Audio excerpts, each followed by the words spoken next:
The paradox that breaks hearts and baffles minds.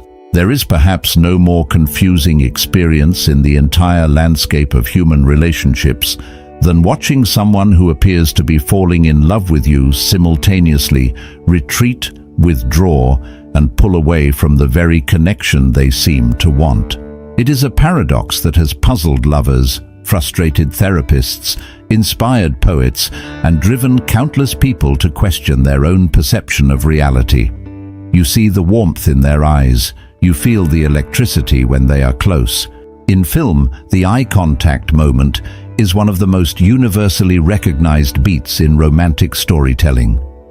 Directors from every era and every national tradition have used the sustained mutual gaze as shorthand for the birth of love, for recognition, for the crossing of an invisible threshold. This is not a rare phenomenon. In fact, if you were to survey the landscape of modern relationships and human emotional psychology, you would find that this pattern of falling in love while simultaneously pulling back is one of the most commonly reported and least understood dynamics that people experience. It happens between strangers becoming acquaintances, between friends crossing the threshold into something deeper, between partners who have been together for months or years, and between individuals who have only just met and are dancing around the edges of connection. The question that burns in the mind of anyone who has experienced this from the receiving end is deceptively simple.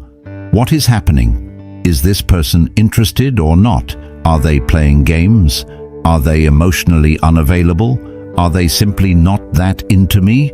Or is something else entirely going on beneath the surface? Psychology, thankfully, has a great deal to say about this.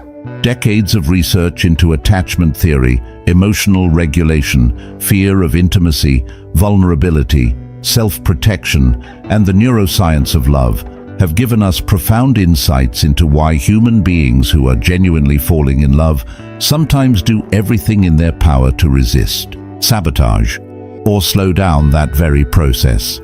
Understanding these dynamics is not just intellectually interesting. It is practically important. It can help you navigate your own emotional experiences with greater clarity. It can help you respond to the people in your life with greater compassion. And it can help you make wiser decisions about which relationships are worth pursuing and which patterns are causing more harm than good. In this exploration, we are going to walk through 12 specific signs that psychology identifies as indicators that someone is falling in love, but simultaneously pulling back. We will look at each sign in detail, examining the psychological mechanisms that drive it, the research that supports our understanding of it, the ways it manifests in real relationships, and what it means for the people involved. By the end, you will have a comprehensive understanding of one of the most fascinating and challenging aspects of human emotional life. Before we dive in, it is important to establish one foundational truth. Pulling back while falling in love is almost never about you. It is about the person doing it, their history, their fears, their nervous system, their past experiences, and their relationship with vulnerability itself. Understanding this does not necessarily make it easier to experience, but it does shift the frame in a way that allows for greater compassion and clearer thinking. Let us begin. Sign number 1. They initiate contact and then disappear for days. One of the clearest and most commonly reported signs that someone is falling in love but pulling back is this particular pattern of hot and cold communication. They reach out, they initiate, they send the first text, make the first call, suggest the first meeting. The energy in their initiation is unmistakably warm, even eager. And then, after that moment of connection, they vanish. Days pass. Sometimes a week goes by, and when they return, they do so as if nothing unusual happened, often initiating again with the same warmth and enthusiasm. From the outside, this looks like inconsistency, indifference, or even manipulation. From the inside of the person doing it, however, psychology tells us something quite different is happening. What we are witnessing is the behavior of someone whose nervous system is caught in a conflict between desire and fear.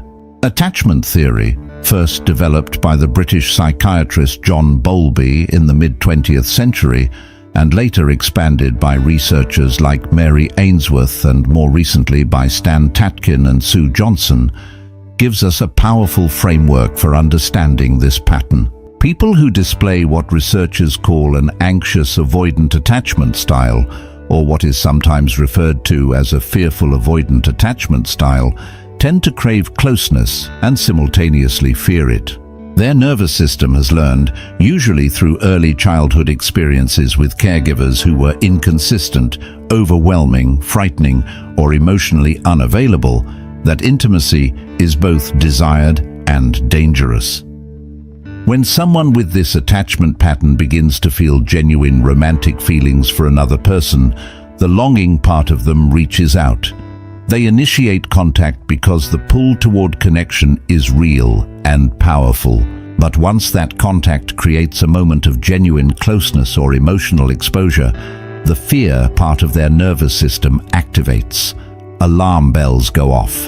The psychological retreat begins, and so they disappear, not because they have lost interest, but precisely because the interest feels threatening. This pattern of approach and withdrawal is sometimes called the push-pull dynamic in popular psychological literature, and it is especially common in people who have experienced significant relational trauma, abandonment, or inconsistent caregiving early in life. The withdrawal is not strategic, it is not calculated manipulation, it is a nervous system response to perceived emotional danger. Research published in the Journal of Personality and Social Psychology has shown that people with fearful avoidant attachment styles report higher levels of internal conflict around romantic relationships than those with secure attachment styles. They want connection and simultaneously feel threatened by it, resulting in exactly this kind of oscillating behavior. What makes this sign so confusing for the person on the receiving end is that the warmth of the initiation is genuine. The cold of the withdrawal is genuine. Both are true at the same time, which challenges our binary thinking about interest and disinterest. Understanding this can help you resist the temptation to interpret every disappearance as rejection and every reappearance as manipulation. Sign number 2. They open up deeply and then act as though it never happened. Imagine this scenario. You are spending time with someone and the conversation takes a turn towards something real. Perhaps you are talking about your childhoods, your fears, your dreams, your wounds, your most private thoughts. The person in front of you begins to share things you suspect they rarely, if ever, share with anyone. They tell you about a difficult relationship with a parent. They describe a fear that they have never spoken aloud. They reveal something about themselves that feels raw and unfiltered. The moment is intimate in a way that transcends physical closeness. And then, the next time you see them or speak to them, they are completely different. The walls are back up. They are lighter, more casual, more surface level. They do not reference the deep conversation you had. If you bring it up, they deflect with humor or change the subject. It is as if that vulnerable, open version of them has been locked away somewhere and replaced with a more guarded, self-protective version. This is one of the most telling signs that someone is falling in love but pulling back, and psychology has a very precise explanation for what is happening here. When we share something vulnerable with another person, we are, in a very real neurological sense, taking a risk. The brain's threat detection system, centered in the amygdala, is constantly monitoring social situations for danger. Vulnerability, by definition, involves exposure, and exposure to a brain that has learned to associate intimacy with risk registers as a potential threat. The moment someone with a fear of intimacy realizes how much they have shared, how open they have been, how deeply they have let someone in, the threat response system activates. What follows is a period of emotional retrenchment. The person retreats into their psychological fortress, rebuilding walls that they allowed to come down in a moment of genuine connection. They may feel embarrassed by how much they shared. They may feel frightened by how real the connection felt. They may experience what psychologist Brené Brown describes as a vulnerability hangover, that uncomfortable feeling of exposure that follows a moment of authentic emotional openness. The behavior that results, treating the vulnerable conversation as if it never happened, is a form of psychological self-protection. It is the person's attempt to regain a sense of control over a situation in which they felt, however briefly, emotionally exposed and therefore unsafe. For the person on the receiving end of this behavior, it can be deeply confusing and even painful. You were there for the real conversation. You know what was shared. And now the other person is acting as if you imagined it. This is a form of emotional whiplash that can make you doubt your own memory and perception. Understanding the psychological mechanism behind this behavior does not necessarily make it okay. But it does clarify that the retreat is not about you. It is about the other person's discomfort with their own vulnerability. The fact that they opened up at all is, in itself, a significant sign of developing feelings.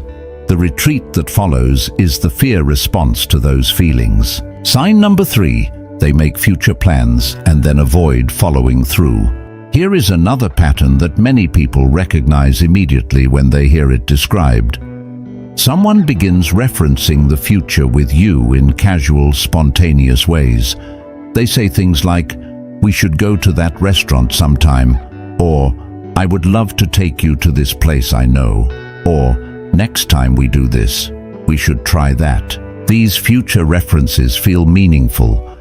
They suggest that the person is imagining you in their life going forward, which is one of the hallmark signs of developing romantic feelings. And then, when the time comes to actually make those plans concrete, something happens. They become vague. They are suddenly busy. Every proposed date or meeting has a complication. The follow-through does not match the forward-looking language, and yet they continue to make future references, as if they genuinely intend to follow through, but something keeps preventing it.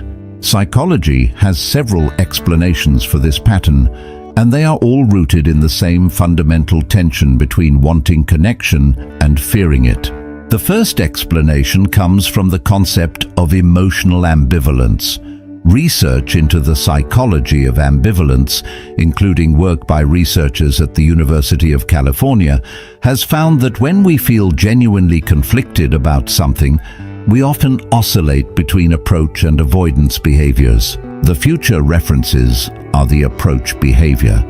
They are the part of the person that wants to move toward connection and can imagine a future with you. The failure to follow through is the avoidance behavior. It is the part of the person that is frightened by the implications of that future. The second explanation involves what psychologists call self-handicapping, a phenomenon where people create obstacles to their own success as a way of managing the fear of failure. In a relational context, someone who is afraid that a deeper relationship might ultimately fail or hurt them might unconsciously sabotage the progression of that relationship by not following through on plans. This way, the intimacy never deepens to the point where it could cause the most pain, and the person maintains a sense of psychological safety. The third explanation is simpler and perhaps more uncomfortable. For some people, making future plans in the moment is an emotional expression of their feelings in that moment. When they are with you and feelings are high, the desire to plan future experiences together is genuine.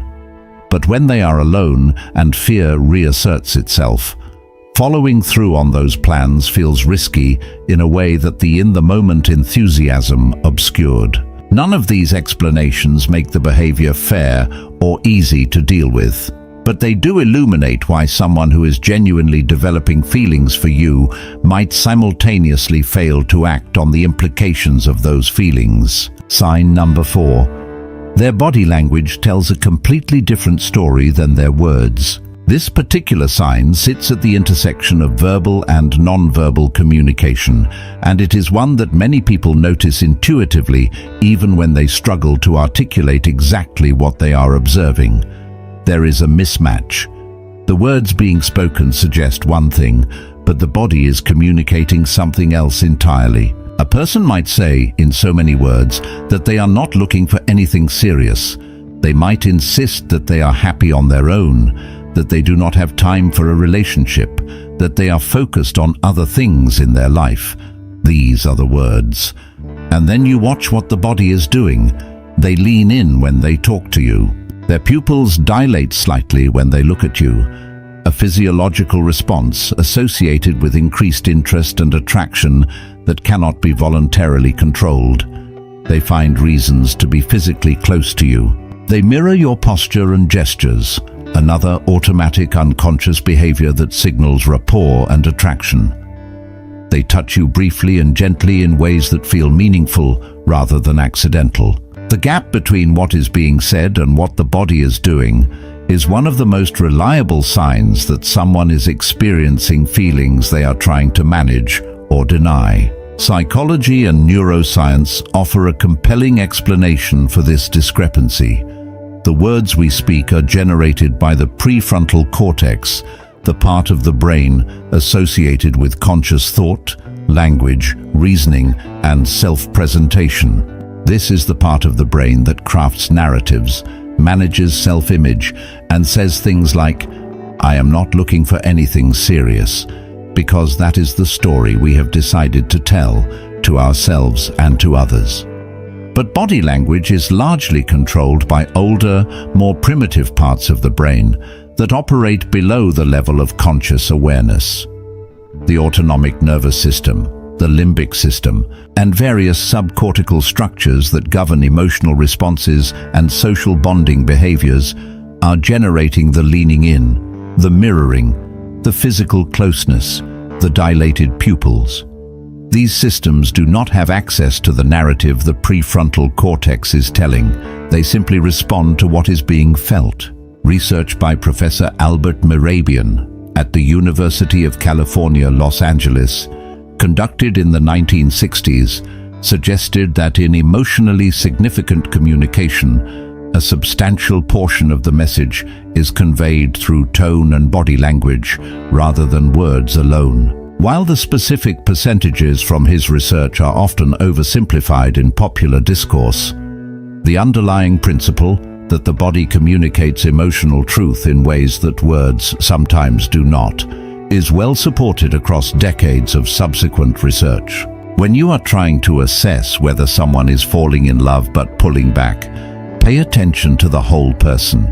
Listen to their words, yes, but watch their body. Watch what they do rather than what they say.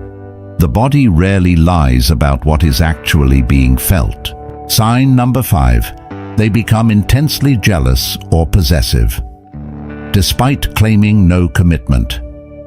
Few things signal the presence of real romantic feelings quite as clearly as jealousy, and few things illustrate the confusion of falling in love while pulling back quite as vividly as the jealousy that someone displays when they simultaneously insist they are not committed to you. This is the person who says they do not want to be in a relationship with you, who insists that you are just friends or that things are casual, and who then becomes visibly uncomfortable, withdrawn, or even irritated when you mention spending time with someone else. They might ask pointed questions about who you were with and what you were doing. They might make subtle comments that suggest they did not like hearing about your plans with other people. They might become cooler or more distant after learning that you went on a date with someone else, even though they have explicitly told you that there is no commitment between you. This is maddening from the receiving end. The logic seems internally inconsistent. If they do not want a relationship with you, why do they care who else you spend time with?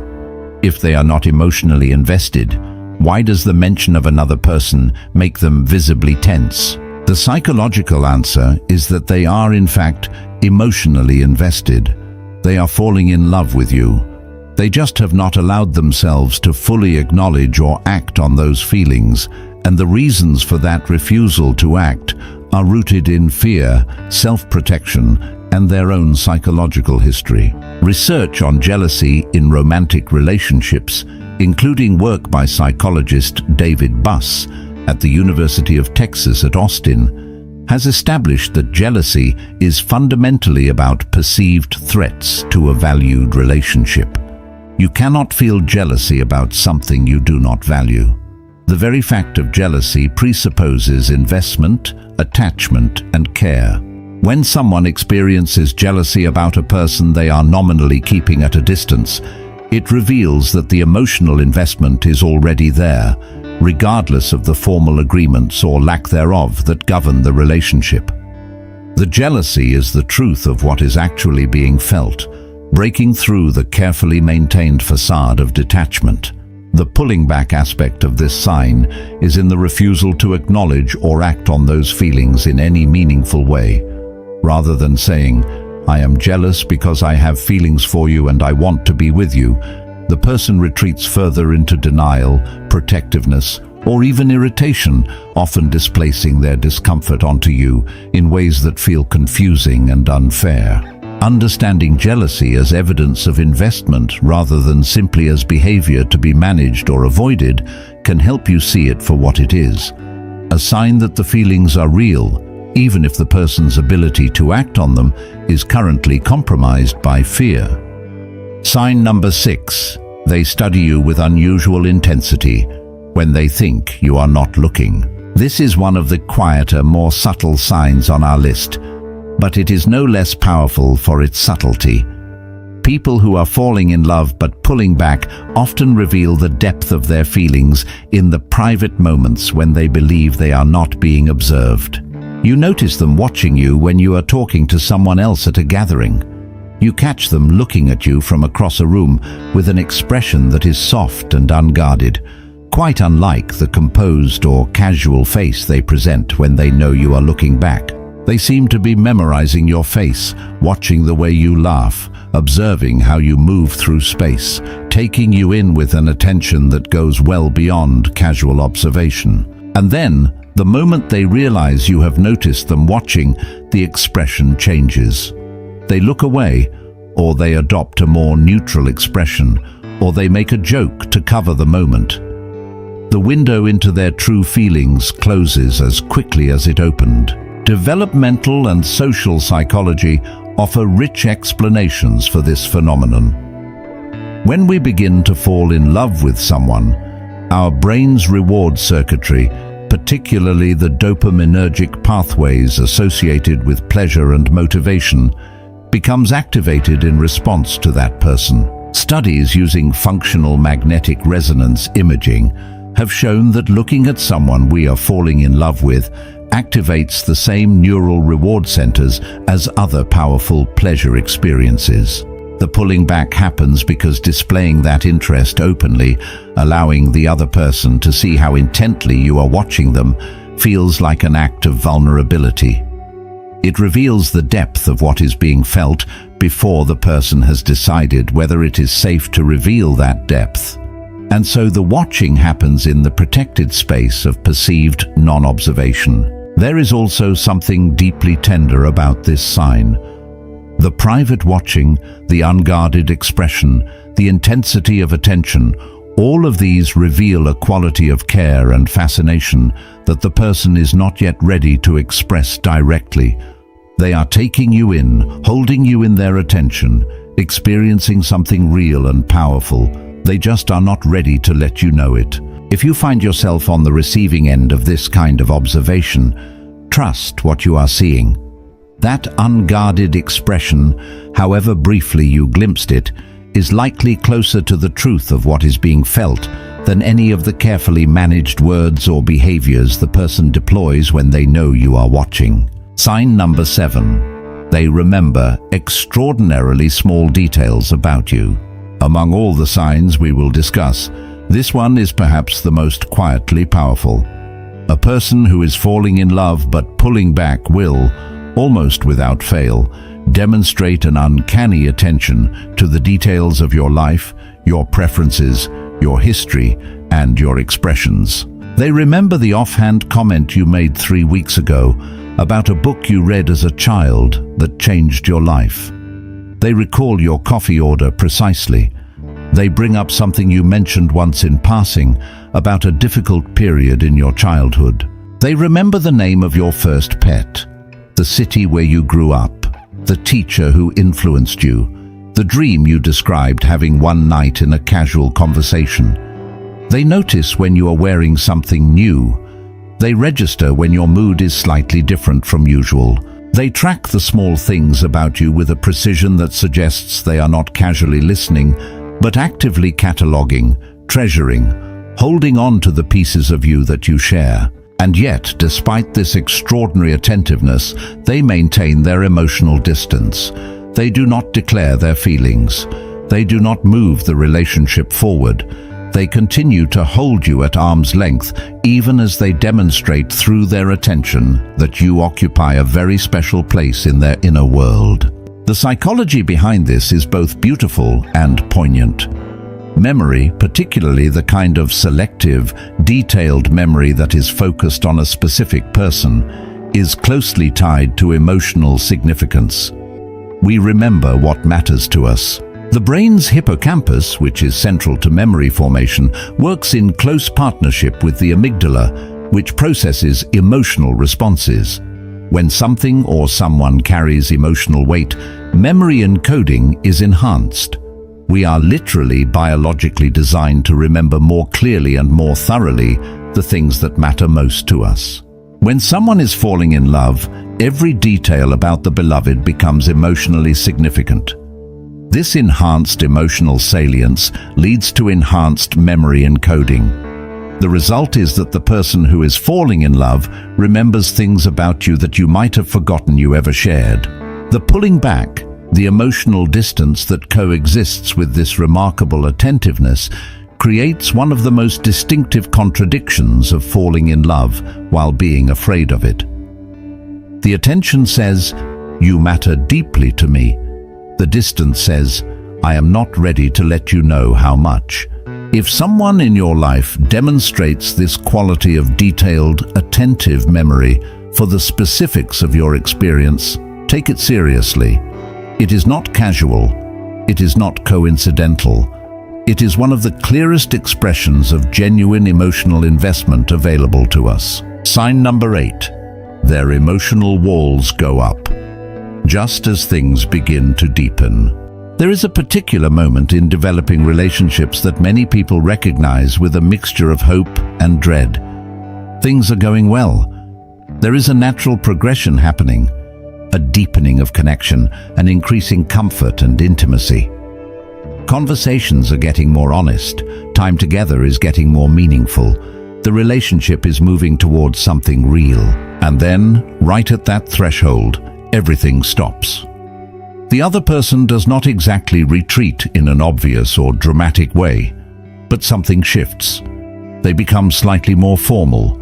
The conversations get a little more surface level. They are perhaps a little less available. The warmth is still there, but it is being managed from behind a newly reinforced barrier. Just as the relationship was about to deepen, the depth was quietly capped. This is one of the most precisely described phenomena in the psychology of fear of intimacy, and it has a name that has become widely used in both academic and popular psychological literature: intimacy avoidance, or more specifically, the avoidance of deepening intimacy as a response to the fear of what deeper intimacy might bring. Research by psychologist Philip Shaver and his colleagues has demonstrated that individuals with avoidant attachment patterns, whether dismissive avoidant or fearful avoidant, tend to regulate their emotional responses in specific ways when intimacy begins to deepen. Dismissive avoidant individuals often deactivate their attachment system, suppressing awareness of their own emotional responses and presenting a facade of self-sufficiency. Fearful avoidant individuals may experience a more turbulent internal response, simultaneously wanting the closeness that is becoming available and being terrified of it. What drives the wall going up at precisely the moment when things are getting real? Several psychological mechanisms are at work. One is what researchers call the proximity-seeking loop. As attachment bonds form and deepen, the nervous system of someone with a fear of intimacy begins to register the deepening bond as threatening. The closer the other person gets, the louder the alarm bells become. The wall is not a deliberate choice, so much as an automatic psychological defense. Another mechanism involves what is sometimes called the core wound of intimacy. Many people who struggle with intimacy have had the experience, usually in childhood or in significant past relationships, of being most hurt precisely when they were most open and vulnerable. The deepening of a relationship signals that greater vulnerability is approaching, and greater vulnerability to a nervous system shaped by painful past experiences means greater potential for pain. The wall goes up as a preemptive defense against anticipated hurt. Understanding this pattern does not require you to endlessly wait for someone who may never lower their walls. But it does help you recognize that the wall itself is evidence of feeling, not of indifference. Sign number 9. They downplay or diminish the relationship to others, but prioritize you in private. Here is a sign that can create particular confusion and even hurt for the person on the receiving end. Someone who is falling in love but pulling back will often engage in what might be called relational minimizing, describing you and the relationship in diminished terms to the outside world, while simultaneously treating you with a level of priority and care in private that contradicts everything they have said publicly. They introduce you to others in casual, non-committal terms. They might tell friends that the two of you are just friends or just hanging out. They do not volunteer information about you in ways that would signal to others that you are important to them. In social contexts, they may maintain an almost studied casualness about your presence in their life. And then, in private, everything is different. They are the first to reach out when something significant happens in their life.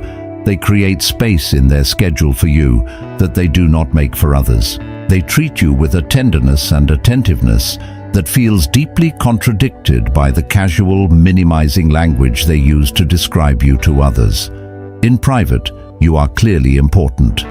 In public, they seem invested in making sure no one, perhaps including you, knows exactly how important. The psychological explanation for this behavior lies in the concept of relational ambivalence and the social risk of acknowledged attachment. For someone who is frightened of love, acknowledging the relationship publicly is an escalation of commitment that feels deeply threatening. If they tell their friends that you matter to them, those friends will have expectations. The relationship will become more real, more witnessed, more difficult to retreat from. The private treatment can remain ambiguous. The public acknowledgement cannot. There is also an element of self-protection in the relational minimizing. If they do not officially claim you, they cannot officially lose you. If the relationship is never publicly defined, any eventual ending can be more easily managed without the weight of acknowledged loss. This is a deeply painful form of self-protection because it simultaneously denies the reality of the connection while depending on it. From the perspective of the person being minimized publicly but prioritized privately, this pattern can be deeply confusing and hurtful. You can see the truth in the private treatment. You cannot reconcile it with the public minimizing. The discrepancy can make you feel as though you are going crazy, or as though the relationship exists in some kind of parallel reality that is never allowed to step into the full light of day. Sign number 10. They test your loyalty and responses before committing to vulnerability. This sign is perhaps the most unconsciously strategic of all the behaviors we are discussing, though it is important to emphasize that in most cases it is not consciously strategic at all. It is a pattern driven by deep psychological instincts around self-protection and risk assessment. A person who is falling in love but pulling back will often, without being fully aware of it, engage in a process of testing. They share something small and vulnerable and watch carefully to see how you respond. Do you laugh? Do you pull away? Do you use it against them? Do you treat it with care? They create a small moment of conflict and observe how you handle it. They disappear briefly and notice whether you panic, become angry, become clingy, or simply wait patiently. They say something provocative or challenging and watch to see whether your regard for them changes. These tests are not, in most cases, consciously designed. They arise from a deep psychological need to assess safety before extending vulnerability. The person is trying to answer a question that their fear makes urgent. Can I trust this person with my real self? Will they stay if they see who I really am? Will they use my vulnerability against me? Research in developmental psychology and attachment theory has given us extensive insight into the origins of this testing behavior. Children who experienced unreliable or inconsistent caregiving learned, through repeated experience, that the people they depended on could not always be trusted to be safe. This early learning shapes the nervous system in profound ways, creating automatic patterns of vigilance and risk assessment that persist into adulthood. In romantic relationships, the adult version of this early vigilance shows up as testing. Before the person allows themselves to fall more deeply, before they lower the final defenses, they need to accumulate evidence that the other person is trustworthy. The testing is the evidence-gathering process. What makes this particularly challenging for the person on the receiving end is that they may not understand why they are being tested. They may feel vaguely as if something is always slightly off, as if there is always a subtle evaluation happening beneath the surface of interactions. They may feel as if they are constantly being assessed without knowing precisely what criteria are being applied. Understanding the testing as evidence of investment rather than manipulation, as an attempt to build safety rather than an attempt to control, can help reframe the experience. The person who is testing you is doing so because you matter enough to them to be worth protecting against. Sign number 11. They express feelings indirectly through actions rather than words. This sign sits at the heart of a very common relational dynamic, one that generates enormous amounts of confusion in relationships at every stage of development. The person who is falling in love but pulling back is often someone who cannot, for various psychological reasons, say clearly and directly what they feel. Instead, they communicate their feelings through actions, through gestures, through what they do rather than what they say. They show up when you need them without being asked. They remember your difficult days and check in on you without making a big deal of it. They do things that require effort and attention, small acts of service that carry real meaning even when they are not labeled as expressions of love. They are there for you in practical, tangible ways that go well beyond what someone without feelings would bother to do. But they do not say, "I love you." They do not say, "I have feelings for you." They do not articulate the emotional substance that would make the meaning of their actions unmistakable. The psychological roots of this particular pattern are multiple and complex. For some people, the capacity for verbal emotional expression was simply not modeled in their family of origin. If they grew up in a household where love was shown through doing rather than saying, where emotional vocabulary was limited, where declarations of feeling were considered excessive or embarrassing, they may have developed the relational language of action but lack fluency in the relational language of words. For others, the indirect expression of feelings through action represents a calculated form of emotional risk management. Actions can always be explained away. If the other person does not reciprocate or does not understand the emotional significance of the gesture, the acting person can maintain plausible deniability. They were just being kind. They were just being helpful. They were not necessarily declaring anything. Words, by contrast, are much harder to walk back. An "I love you" said clearly cannot be claimed as merely friendly. Gary Chapman, in his work on what he termed love languages, described acts of service as one of the primary ways that many people both express and receive love.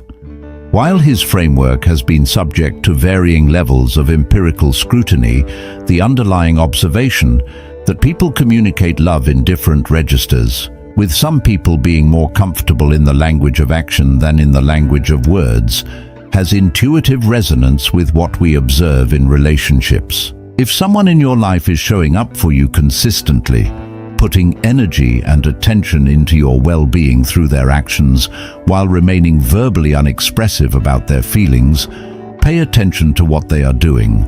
The actions may be telling you something that the words have not yet been able to say. Sign number 12. They sabotage moments of real connection with humor, deflection, or sudden distance. Our final sign brings us to what is perhaps the most reliably recognizable and most immediately painful aspect of falling in love while pulling back. It is the moment when things are going beautifully. The conversation is deep and real. The two of you are genuinely connected, present to each other, close in a way that feels both wonderful and significant. And then, at the peak of that closeness, something shifts. The person makes a joke that breaks the spell, or they suddenly check their phone, or they change the subject to something entirely trivial, or they pick a small argument, or they become inexplicably cold for a few minutes before warming back up. In some way, they interrupt the moment of genuine connection, introducing a note of distance or dissonance that breaks the spell of intimacy that was building. This is one of the most heartbreaking patterns to witness and to experience, because it happens at precisely the moments when connection is closest and most available, and it is driven by some of the deepest psychological mechanisms we have been discussing throughout this exploration. Psychologists sometimes refer to this as connection rupture, the unconscious interruption of deepening intimacy through behavior that creates distance. The humor, the deflection, the sudden coldness. All of these are forms of connection rupture, and they serve the psychological function of preventing the intimacy from deepening to the point where the fear response becomes overwhelming. There is a particular kind of terror that comes with feeling too good in a relationship, a terror that is specific to people with a history of painful relational experiences. The more wonderful the connection feels, the more it stands to lose. The higher the emotional stakes become, the more vulnerable the person feels. And vulnerability, as we have established throughout this discussion, is experienced by some nervous systems as threat. Research on what psychologist Daniel Siegel calls interpersonal neurobiology has shown us that our nervous systems are fundamentally shaped by our relational histories. People who have experienced significant loss, abandonment, or betrayal in the context of deep connection have nervous systems that have learned to treat peak moments of closeness as precursors to pain.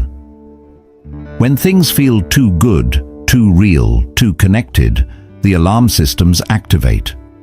And the behavioral response to that alarm is the interruption of the very thing that triggered it.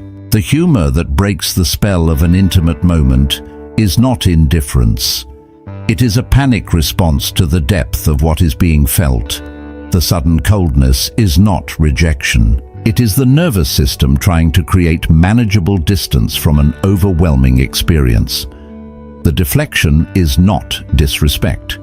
It is a survival strategy learned in a relational context where closeness preceded pain. Understanding this does not mean you have to tolerate patterns that are preventing a relationship from developing, but it does offer profound compassion for the internal experience of the person doing the sabotaging, who is, in most cases, not at all happy about the way they are behaving, and who often feels tremendous regret and confusion about why they keep interrupting the very moments they most want to sustain. The deeper psychology.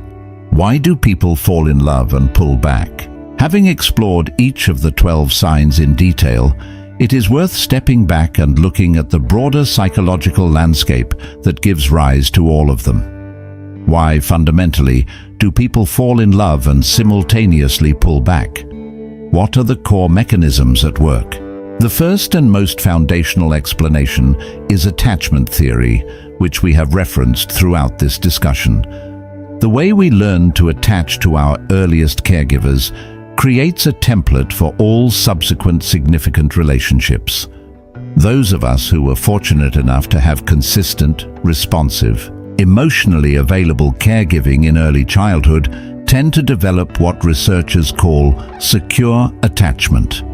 We grow up with a basic confidence that relationships are safe, that our feelings will be received with care, that closeness leads to positive experiences rather than painful ones. But many people did not have that experience. They had caregivers who were inconsistent, or emotionally unavailable, or intrusive, or frightening, or simply absent in ways that were physically or emotionally significant. These experiences taught the developing nervous system that closeness and dependency are risky, that love can disappear without warning, that vulnerability leads to hurt. The attachment styles that develop from these early experiences, anxious, avoidant, and disorganized, all contain elements of the pulling back behavior we have been describing. The second major explanation involves what psychologists and psychiatrists studying trauma have described as the fear-love conflict. Trauma, particularly relational trauma, creates a specific kind of interference in the capacity for intimacy. The very experiences that most need a loving relationship to heal, early experiences of abandonment, betrayal, abuse, neglect, or loss, also create the most powerful barriers to forming loving relationships. The person most in need of safe connection has the most heavily fortified defenses against connection. This paradox is at the heart of much of the pulling back behavior we see. The third explanation involves what some researchers call the intimacy threat system. All human beings have a nervous system that is designed to protect against threats. In our evolutionary history, the most significant threats were physical, but the nervous system does not distinguish cleanly between physical threat and emotional threat. For a nervous system shaped by early relational pain, emotional intimacy can activate the same threat response systems as a physical danger. The result is a fight, flight, or freeze response to the experience of deepening love.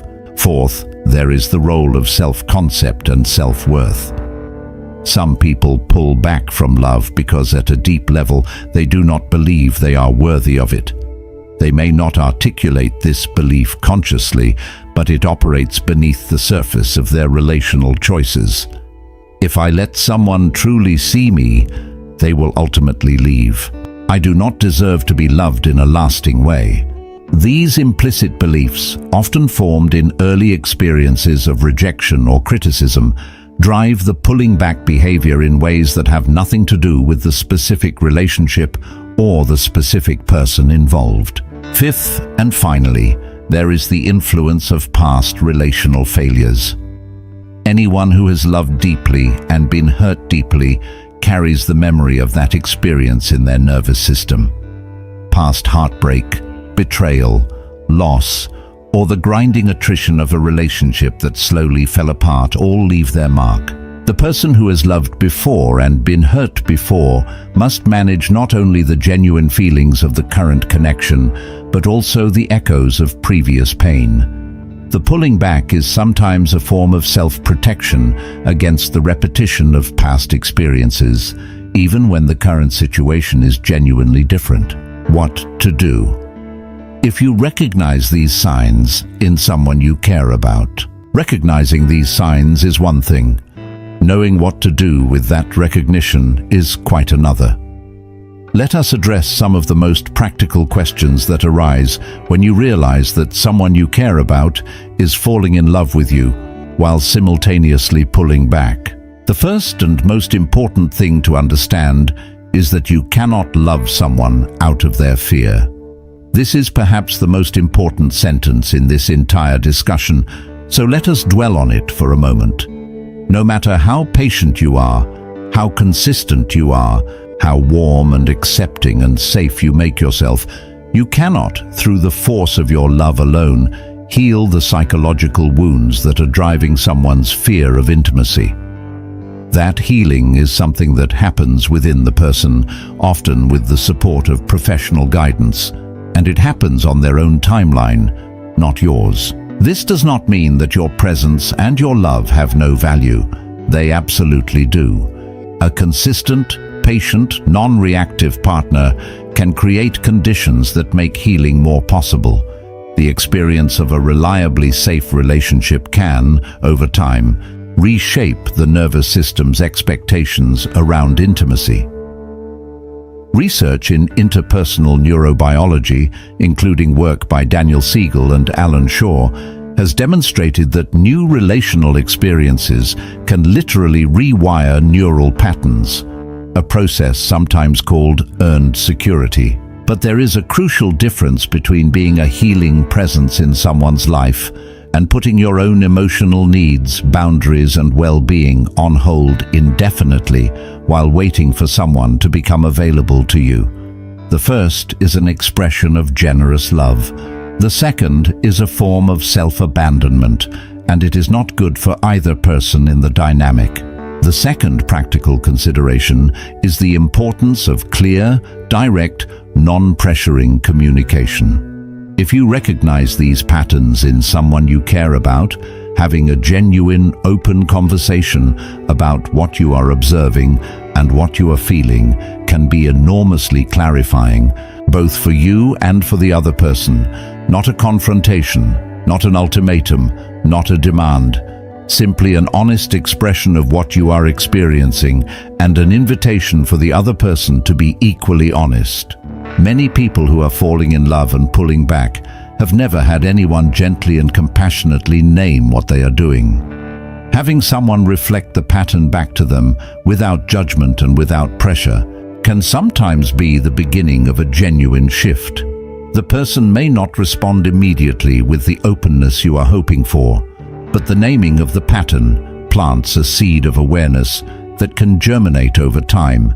Third, pay attention to whether the pulling back is a temporary phase or a permanent pattern. For some people, the fear and resistance that accompany falling in love are manageable with patience and time. As trust builds, as evidence of safety accumulates, as the relationship demonstrates its resilience, the pulling back gradually diminishes and the person becomes more fully present and available. This is not a process that can be rushed, but it is a process that does unfold for many people when the relational conditions are right.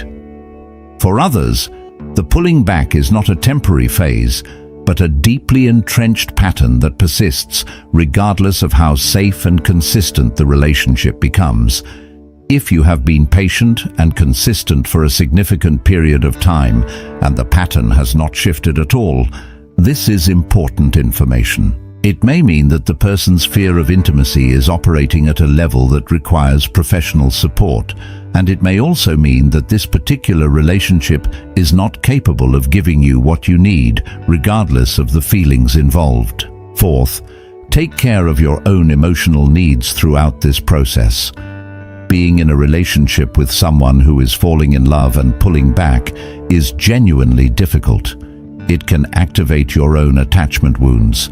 It can generate anxiety, self-doubt, confusion, and grief. You deserve support in navigating this experience, whether that comes from trusted friends and family, from a therapist or counselor, or from your own internal resources of self-compassion and self-awareness. It is easy, when you are in the middle of the confusion that these patterns generate, to make the other person's psychology the entire focus of your attention.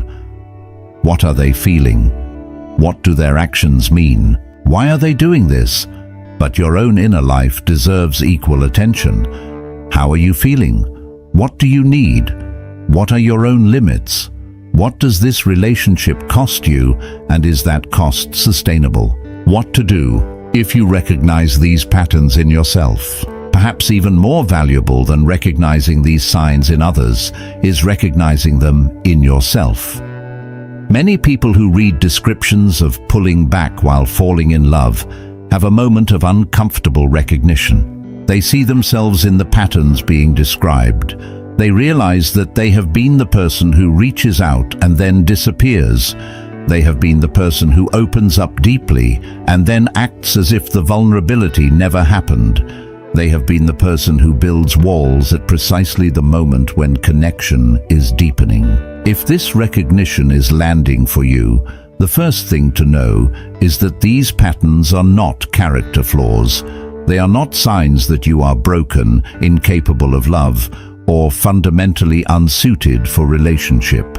They are adaptive responses to experiences that shaped your nervous system in specific ways. They served a purpose at one point in your development. They kept you safe, or at least gave your nervous system the experience of safety when the alternative felt unbearable. But adaptive responses can outlive their usefulness. The defenses that protected you as a child, or as someone navigating a painful relationship, may now be preventing you from having the kind of connection that you genuinely want. The fear that served a purpose in the past is now operating as a barrier to the very thing you most desire. The journey from this recognition to genuine change is not a quick one, but it is a journey that millions of people have made, and it typically involves several important steps. The first step is developing awareness of the patterns as they are happening, or at least shortly after they have happened. This is harder than it sounds, because many of these behaviors are automatic, driven by nervous system responses that happen below the level of conscious choice. Mindfulness practices, journaling, therapy, and honest conversations with people you trust can all help develop the kind of reflective awareness that allows you to see your patterns more clearly. The second step involves curiosity about the origins of the patterns. When did you first learn that closeness was dangerous? What experiences shaped your nervous system's response to intimacy? This is not about assigning blame to parents or past partners. It is about understanding the history that created the present. When we understand where our patterns come from, we are better positioned to make choices about whether we want to continue living by them. The third step, and arguably the most important, is working with a skilled therapist who understands attachment patterns, relational trauma, and the neuroscience of intimacy. Patterns that are rooted in early relational experiences and encoded in the nervous system typically require more than intellectual insight to shift. They require the kind of experiential, relational healing that a skilled therapeutic relationship can provide. Evidence-based approaches, including emotionally focused therapy, developed by Sue Johnson, and internal family systems, developed by Richard Schwartz, have demonstrated significant effectiveness in addressing the kinds of fear and avoidance patterns we have been discussing throughout this exploration. The fourth step involves practicing tolerance for the discomfort of intimacy.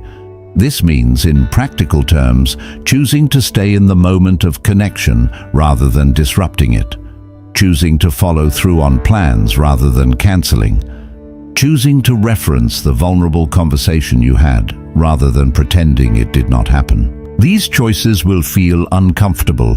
They may even feel terrifying, but the nervous system learns by doing. Every time you choose to stay rather than flee, you are laying down new neural pathways that make staying feel incrementally safer. The role of self-worth and its impact on love and fear. We have touched on the connection between self-worth and the fear of intimacy at several points throughout this discussion, but it deserves a more sustained examination because it is so central to understanding why people fall in love and pull back. At the core of much intimacy avoidance is a belief, usually implicit and often not consciously recognized, that one is not fundamentally worthy of love. This belief, which psychologists sometimes describe as a core schema or a core wound, typically originates in early experiences of rejection, criticism, emotional neglect, or conditional love. When we grow up in an environment where love felt conditional, where we had to earn it through performance, achievement, or emotional caretaking, or where it was regularly withdrawn as punishment or as a consequence of our perceived failures, we internalize a powerful message. I am only lovable under certain conditions, and those conditions may not always be met. This internalized message operates in adult romantic relationships in powerful and specific ways. As someone begins to fall in love, and as the other person begins to reciprocate, the person with a core wound around worthiness begins to wait for the other shoe to drop. Surely this person will eventually see the truth of who I am and leave. Surely this is too good to be true.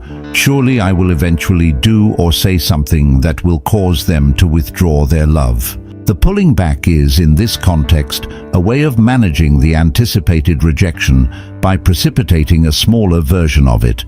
If I pull back before they pull away, I maintain some control over the pain. I am not surprised by the abandonment because in some sense I engineered it. This is extraordinarily self-defeating logic, of course, and it rarely operates with this degree of conscious clarity. But it is the underlying emotional logic of much relational self-sabotage, and understanding it can generate both compassion for the person doing it and insight into how the pattern might be addressed.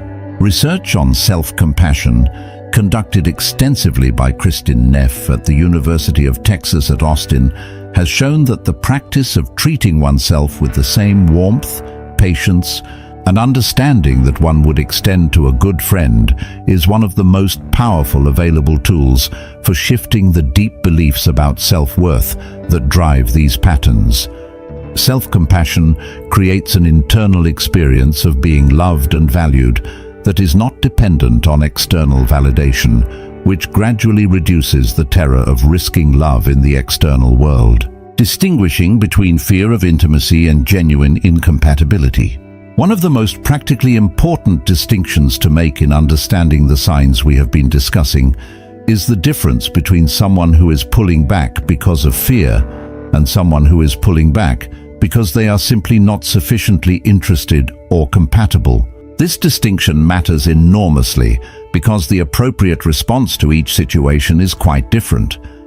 If someone is pulling back because of fear, patience, consistency, and compassionate communication may create conditions for the relationship to deepen. If someone is pulling back because they are not genuinely interested, or because the two of you are fundamentally incompatible, no amount of patience or understanding will bridge that gap.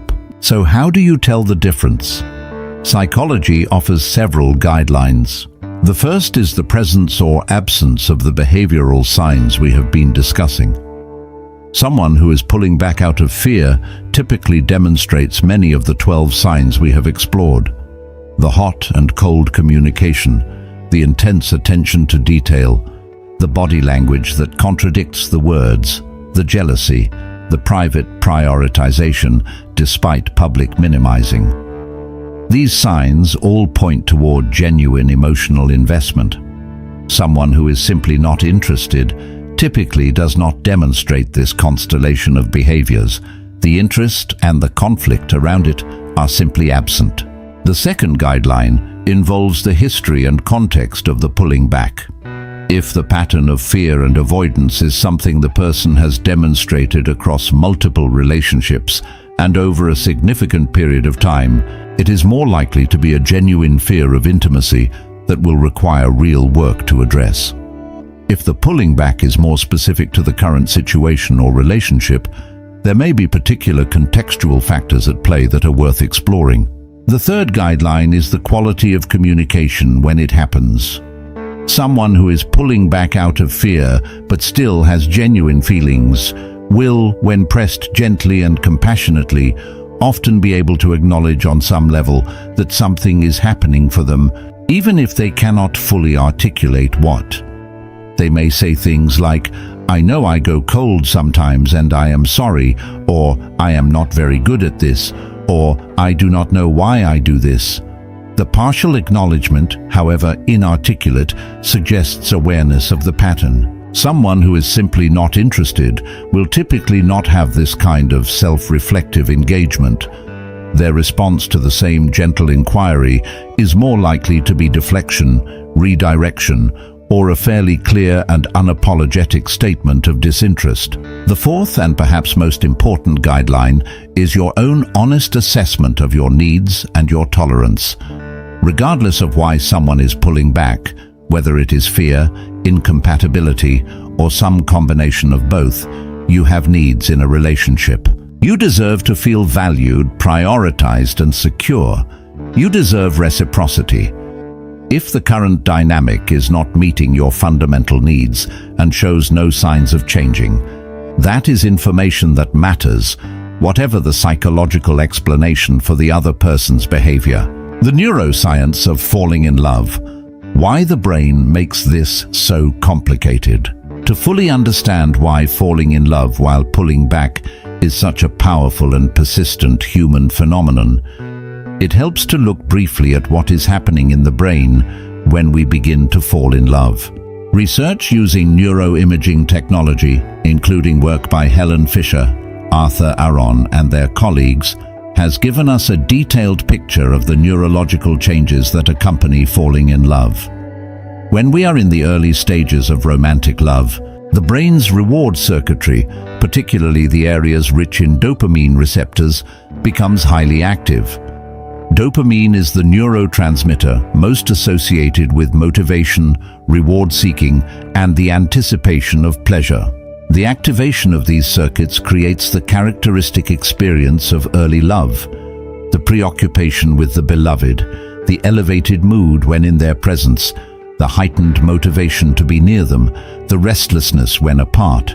At the same time, early romantic love is associated with elevated levels of norepinephrine, which generates the heightened alertness and sensitivity associated with early attraction, and with reduced activity in certain areas of the prefrontal cortex, which may account for the diminished critical judgment that many people notice when they are falling in love. Crucially, early love is also associated with elevated cortisol levels. Cortisol is the body's primary stress hormone, and its elevation in the context of falling in love reflects the degree to which new love is experienced as a stress event, not just a pleasant one.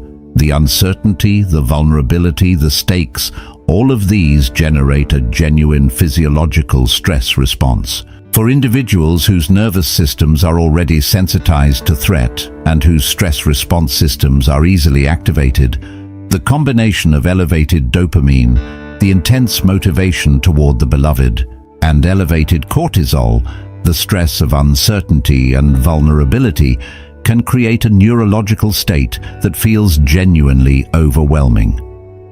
The pulling back is, in part, a behavioral response to this overwhelming neurological experience.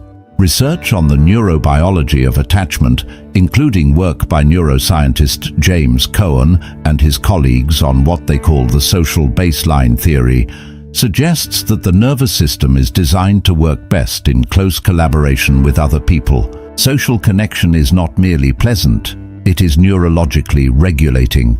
When we have secure, close relationships, our nervous systems are literally more efficient and more resilient. But for people whose early social experiences were threatening rather than regulating, the presence of a potential close connection can activate both the biological need for that connection and the biological alarm system associated with relational threat.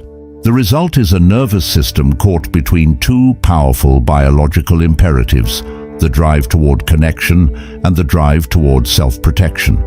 The 12 signs we have been exploring are the behavioral expression of this neurological conflict. Compassion as the foundation for understanding. As we move toward the conclusion of this exploration, it is worth pausing to emphasize what may be the most important theme running through everything we have discussed: compassion. Understanding the psychological and neurological mechanisms behind falling in love and pulling back is intellectually valuable, but the most important thing it offers is the foundation for genuine compassion. Compassion for the other person, compassion for yourself, and ultimately compassion for the human condition that makes love both the most desired and the most frightening experience in our lives. Every person who is falling in love and pulling back is experiencing a genuine internal conflict.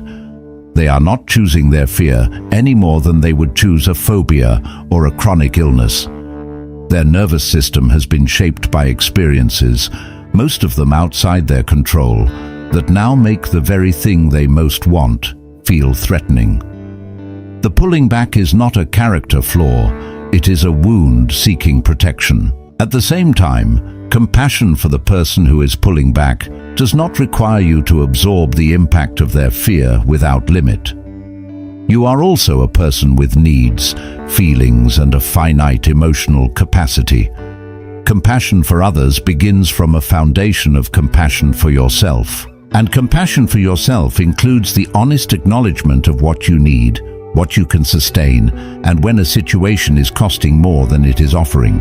The most generous and truly compassionate position is one that holds both realities simultaneously. This person is doing the best they can with the resources and history they have, and I also have needs that deserve to be honored. These two truths do not cancel each other out. They are both real, both valid, and both important.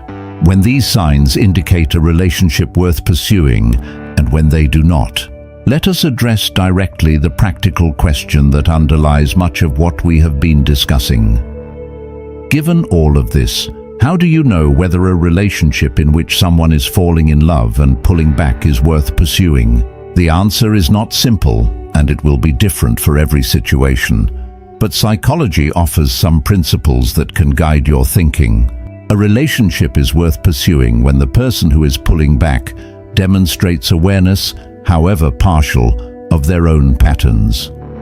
When they can acknowledge, at least in their better moments, that they are struggling with something and that it is not the other person's fault. When they demonstrate genuine effort to move toward connection, even when it is uncomfortable, showing up despite fear rather than allowing fear to dictate entirely. When the good moments are genuinely good, when the connection that exists in those moments of real contact is deep and meaningful and mutual, a relationship deserves serious reconsideration when the pulling back is entirely one-directional and unacknowledged. When the burden of understanding, patience, and emotional management falls entirely on one person. When the pulling back causes chronic hurt, anxiety, or self-doubt in the other person that is not addressed or acknowledged by the person doing it. When months or years pass without any meaningful shift in the pattern, when the relationship consistently costs more than it gives. It is also worth noting that some people are not ready for the relationship they are feeling pulled toward, but they become ready over time. The timing of love is rarely fully in our control. Sometimes two people meet at a point in one of their lives where the fear is simply too loud to allow the relationship to develop as it might otherwise. This does not mean the connection is not real. It means the readiness is not yet present. Whether to wait for that readiness and for how long is a deeply personal decision that only you can make. But it is a decision that should be made with clear eyes about your own needs and your own limits, not from a place of hoping or waiting with no basis for hope. A final word on love, fear, and the courage of connection.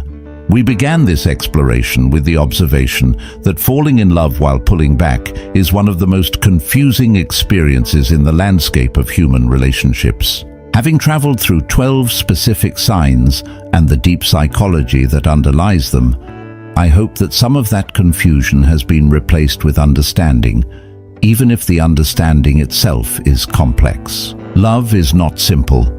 The human capacity for deep, transforming connection is one of the most remarkable things about our species, and it is also among the most psychologically demanding experiences we can have. It requires vulnerability, and vulnerability requires courage. It asks us to offer ourselves to another person without a guarantee of safety, and for nervous systems that have been shaped by painful relational experiences, that offering can feel like the most terrifying thing in the world. The person who is falling in love and pulling back is, in their own way, dealing with one of the fundamental tensions of human existence: the drive toward connection and the fear of the pain that connection can bring. They are not unusual or broken or fundamentally different from anyone else. They are simply more visibly caught in a conflict that most of us experience in one form or another.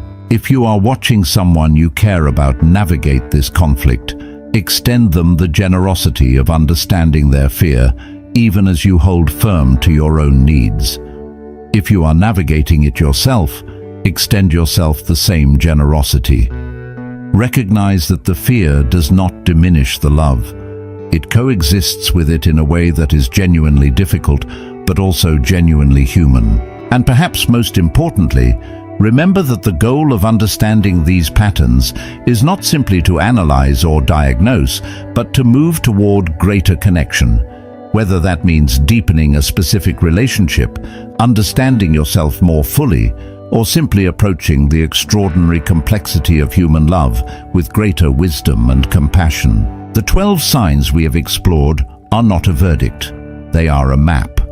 And maps, at their best, help us understand where we are so that we can move with greater clarity toward where we want to go. Summary of the 12 signs.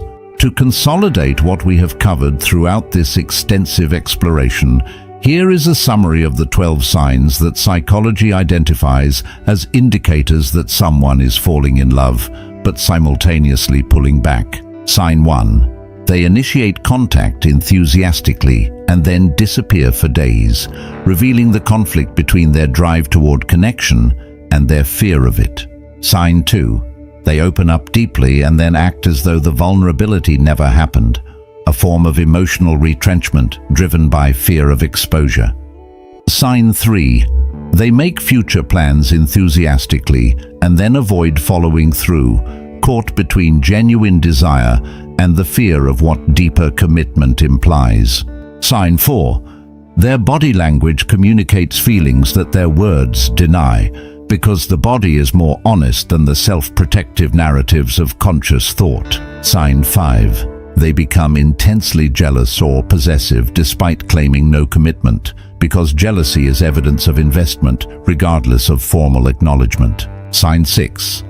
They study you with unusual intensity when they think you are not looking, revealing in unguarded moments the depth of their fascination and care. Sign 7. They remember extraordinarily small details about you, because emotional significance enhances memory, and you are clearly emotionally significant to them. Sign 8. Their emotional walls go up precisely as things begin to deepen, as the intimacy avoidance response activates in proportion to the depth of the forming bond. Sign 9. They downplay the relationship to others while prioritizing you in private, managing the social risk of acknowledged attachment while depending on the connection. Sign 10. They test your loyalty and responses before committing to vulnerability, engaged in unconscious evidence gathering about whether you are safe to trust with their real self. Sign 11. They express feelings indirectly through actions rather than words, because action carries less emotional risk and fewer requirements for explicit acknowledgement. Sign 12. They sabotage moments of real connection with humor, deflection, or sudden distance, as the nervous system responds to peak closeness with alarm and the behavioral imperative to create manageable distance. Each of these signs, in isolation, might be explained in various ways. Together, they paint a clear picture of someone who is experiencing genuine, powerful feelings and who simultaneously lacks the psychological safety to fully embrace those feelings, act on them, or allow them to move the relationship naturally forward. Understanding these signs is the beginning of understanding one of the most profoundly human of all emotional experiences: the terror of love, coexisting in the same heart as love itself. This has been an in-depth psychological exploration of 12 signs that someone is falling in love but pulling back.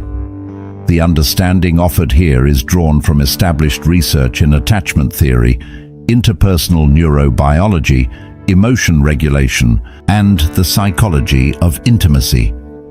For personalized guidance in your own relationships, consulting with a licensed mental health professional is always recommended.